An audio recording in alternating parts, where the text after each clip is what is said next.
Well, of course, that was a media briefing by opposition parties talking tough there and, of course, in unity, saying that they will be applying for a motion of no confidence against President Cyril Ramaphosa for the Phala Phala scandal. A lot said there, but let's unpack this now. We're now joined via Zoom by political analyst Professor Andre Duvenhage. Prof, thank you so much for your time this afternoon. A lot said in that press briefing, but of course, the most important question is just what are the chances that opposition parties will actually succeed in as far as holding President Cyril Ramaphosa to account, and in fact some of his executive as well as, of course, filing that no motion of confidence against President Cyril Ramaphosa?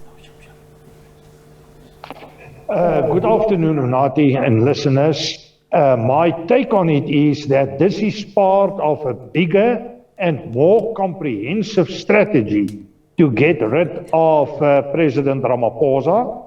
I have no doubt that the opposition parties are united, but when it comes to motions of no confidence and impeachment, you need to follow certain processes and certain protocols. And it's not that easy to take an incumbent president out of position. Now, and we've seen that with Jacob Zuma several times. And I believe the complaints against Zuma were, in my view, more serious than is the case with Ramaphosa. But what we are picking up is a very strong and united opposition. I haven't seen them as united. So this is basically a day of the long knives, if we can call it that way. And there's no doubt that the pressure is mounting on President Ramaphosa. And he needs to come out of somewhere and explain a number of things. Now, he is following proper process and protocol according to judicial principles, etc. But there's another battle going on, and that is within the ANC. And I think his biggest risk is lying within the ANC and the build-up to the national conference. Already I am picking up, at least in Northwest, that is some alignments going between the new leadership and people like Paul Mashatile, David Mabuza, the RET groups, and so on. So it seems as if there's a realignment taking place, at least on certain levels, and that is indicating red lights for President Ramaphosa.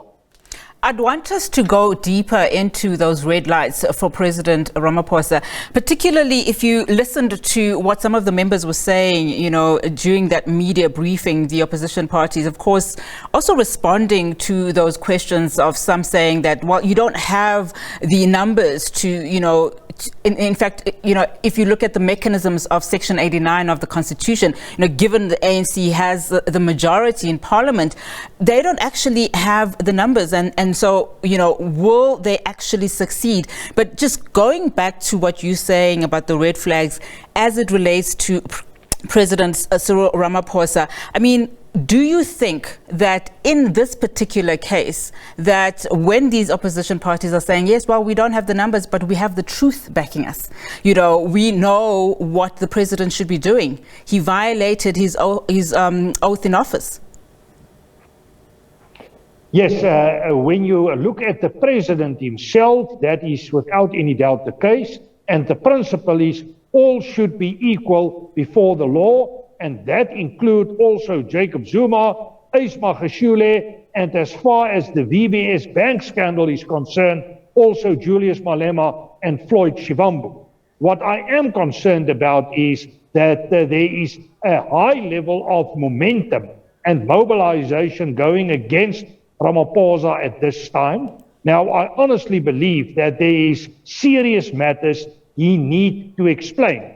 But we can also argue that the problem is a lot more comprehensive. We have seen some of the evidence coming from the Zondo Commission and other places implicating senior political elites within the ANC. And my take on it is that there's a lot of momentum going amongst these elites because they are concerned about what may happen to their positions, what may happen if they are going through with the implementation of the findings of the Zondo Commission. And then at the center of all of this, we have a battle for the soul of the ANC, for the leadership of the ANC. And my take on it is that Ramaphosa, only yesterday and the day before, was seen as the automatic candidate to be in position and to win the race. But clearly, the realignments are otherwise. I won't say he's out of the race, but there's going to be an extremely difficult battle. We need to be clear on this. So far, Ramaphosa didn't say a lot, and I believe you cannot finalize your answer before you have heard all sides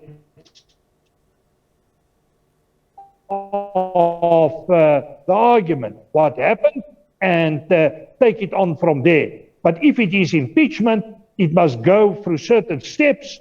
There's first an independent investigation commission or committee appointed of independent people. They will report to Parliament. Then Parliament must take a decision to act, and then they need to get a two-thirds majority. And I think when it comes to a two-thirds majority, it's highly unlikely for opposition parties, even in a vote which is not open, to get a two-thirds majority. So I'm not seeing this as a strategy that will work. But I also have no doubt that this will put huge pressure on the president.